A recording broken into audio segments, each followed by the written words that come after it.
Au nom d'Allah, le tout miséricordieux, le très miséricordieux, louange à Allah, et que la prière et le salut soient sur le messager d'Allah, sur sa famille, ses compagnons et ses suiveurs avec bienfaisance, jusqu'au jour de rétribution. Ceci dit, nous lisons ici une réponse très importante de l'érudit savant Cheikh Salih Al-Fawzan, qu'Allah Ta'ala le préserve, au sujet de la relation entre les gens de la Sunna et du groupe et les chiites.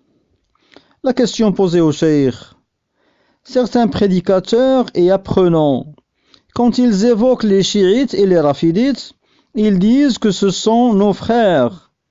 Est-il permis de s'exprimer de la sorte? Et quel est le devoir en cela? La réponse du Cheikh Hafidahullah: nous nous désavouons à Allah contre eux, et nous désavouons cette parole. Ils ne sont pas nos frères. Par Allah, ils ne sont pas des frères pour nous. Ils sont plutôt les frères du diable, Ikhwan shaitan. Ils sont plutôt les frères du diable, puisqu'ils insultent Aïcha, la mère des croyants, qu'Allah l'agrée, l'épouse du prophète, que la prière et le salut soient sur lui, celle qu'Allah avait élue pour son prophète, que la prière et le salut soient sur lui, la véridique et la fille du véridique. Ils rendent Abu Bakr et Omar mécréants, et ils les maudissent. Ils rendent mécréants la majorité des compagnons, à l'exception de Ahlul Bayt, les croyants proches parents du prophète. Ils rendent mécréants la majorité des compagnons, à l'exception de Ahlul Bayt, dont Ali ibn Abi Talib, qu'Allah l'agrée, sachant qu'ils sont des ennemis pour Ali ibn Abi Talib. Ali, qu'Allah l'agrée, se désavoue d'eux. Il se désavoue de l'amitié envers ces gens. Ali est notre imam, non pas le leur. Il est un imam des gens de la Sunna, et n'est pas un imam des rafidites pervers. Donc, nous nous désavouons d'eux. Ils ne sont pas des frères pour nous.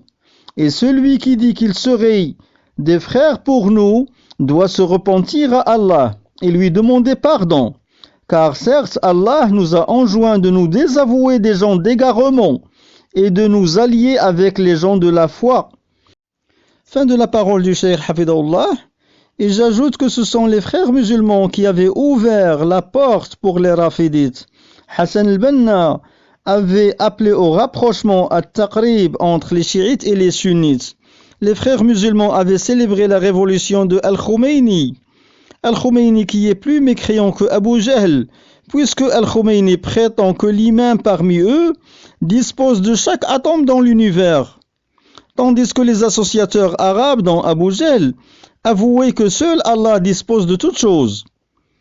Et jusqu'à nos jours, les frères musulmans continuent à s'allier avec les chiites rafidites contre les gens de la Sunna et du groupe.